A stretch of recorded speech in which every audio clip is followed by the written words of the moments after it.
الحمدللہ وحدہ والصلاۃ والسلام علی من لا نبی بعدہ اما بعد۔ ساری تعریفیں اور بڑائیاں اللہ رب العالمین کے لیے ہے،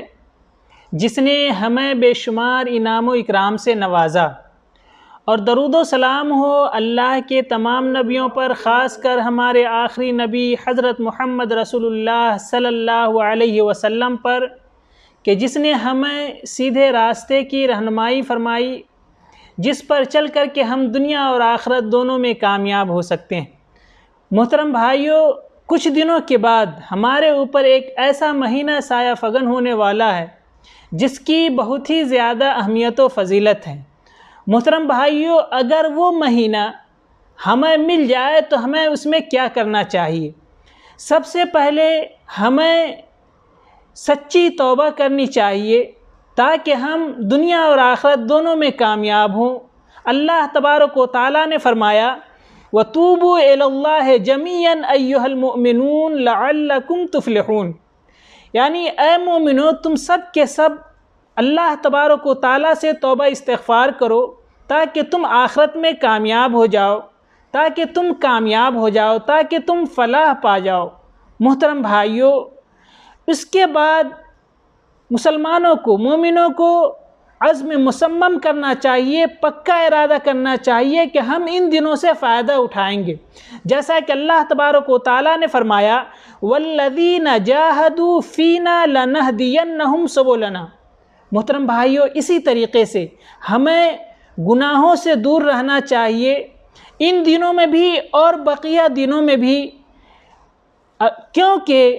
انسان اگر گناہ کرتا ہے تو وہ اللہ تبارک و تعالیٰ سے دور ہٹتا جاتا ہے، اور اگر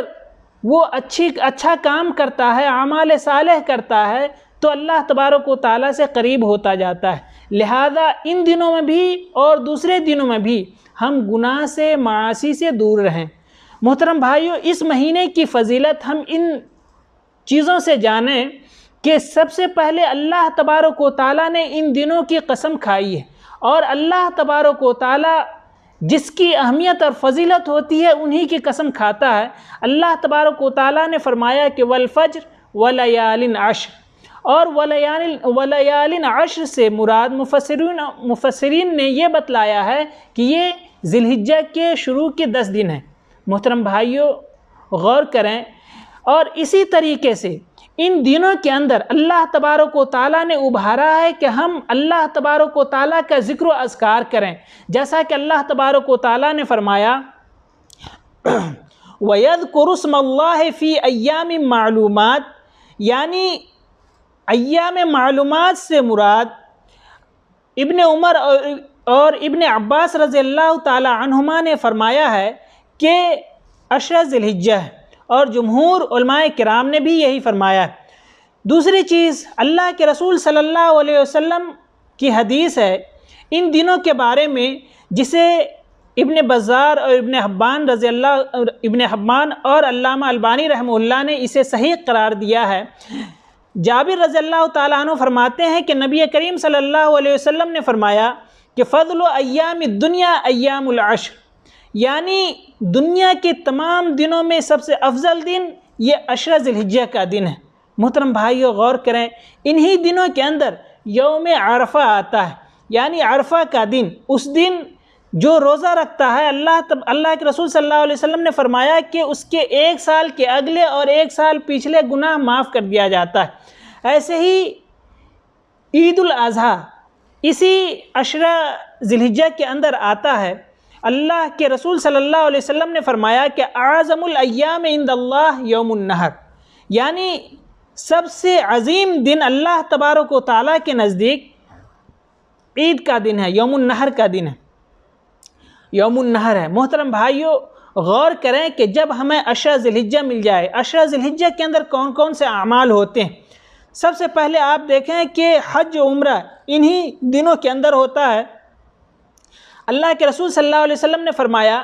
کہ ایک عمرے سے دوسرے عمرے کے درمیان میں جو گناہ ہوتے ہیں اللہ تبارک و تعالیٰ اسے معاف فرما دیتا ہے اس عمرہ کے ذریعے سے۔ اور حج کے بارے میں اللہ کے رسول صلی اللہ علیہ وسلم نے فرمایا کہ الحج المبرور لیس لہ الجزاء الا الجنہ، یعنی حج مبرور کا بدلہ سوائے جنت کے اور کچھ بھی نہیں ہے۔ ایسے ہی ان دنوں کے اندر روزہ رکھنا چاہیے، اور اللہ کے رسول صلی اللہ علیہ وسلم نے فرمایا، حدیث قدسی ہے کہ کل عمل لابن آدم لہ الا الصوم، یعنی فإنہ لی وأنا اجزی بہ، کہتے ہیں کہ ہر عمل جو بندہ کرتا ہے وہ اس کے لیے ہوتا ہے، لیکن صوم کے بارے میں، روزہ کے بارے میں فرمایا کہ الصوم لی وأنا اجزی بہ، کہ بندہ روزہ صرف اور صرف میرے لیے رکھتا ہے اور میں ہی اس کا بدلہ دوں گا۔ ایسے ہی عرفہ کے روزہ کے بارے میں اللہ کے رسول صلی اللہ علیہ وسلم نے فرمایا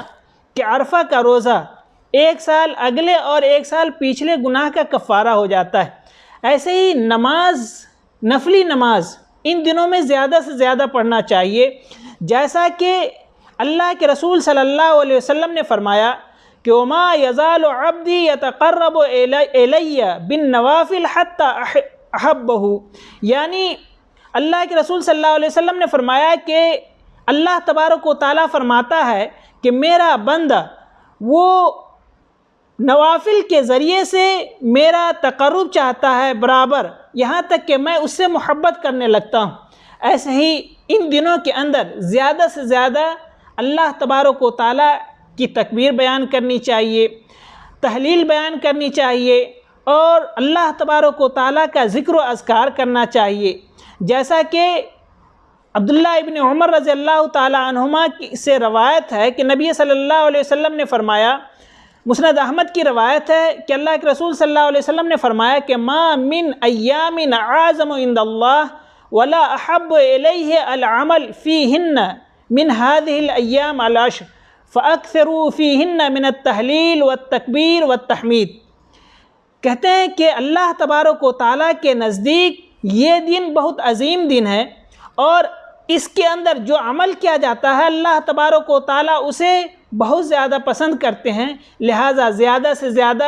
تحلیل کرنا چاہیے، زیادہ سے زیادہ اللہ تبارک و تعالیٰ کی تکبیر بڑائی بیان کرنی چاہیے، زیادہ سے زیادہ اللہ تبارک و تعالیٰ کے حمد و ثنا بیان کرنی چاہیے۔ اس کے علاوہ بھی ان دنوں میں بہت سارے ایسے اعمال ہیں جو ہمیں کرنا چاہیے، اور جیسے کہ قرآن مجید کی تلاوت، ایسے ہی توبہ استغفار، اور اس کے علاوہ بھی بہت سارے کام ہیں، زبان کی حفاظت، اور ایسے ہی امر بالمعروف اور نہی عن المنکر، یہ سارے اعمال ہیں جو ان دنوں کے اندر ہمیں کرنا چاہیے، اور اس کے علاوہ بھی بہت سارے اعمال ہیں۔ اخیر میں دعا ہے کہ اللہ تبارک و تعالی ہم تمام لوگوں کو سیدھے راستے پر چلنے کی توفیق عطا فرما، اور ان دنوں میں زیادہ سے زیادہ ہمیں فائدہ اٹھانے کی توفیق عطا فرما۔ آمین۔ وآخر الدعوانا الحمدللہ رب العالمین۔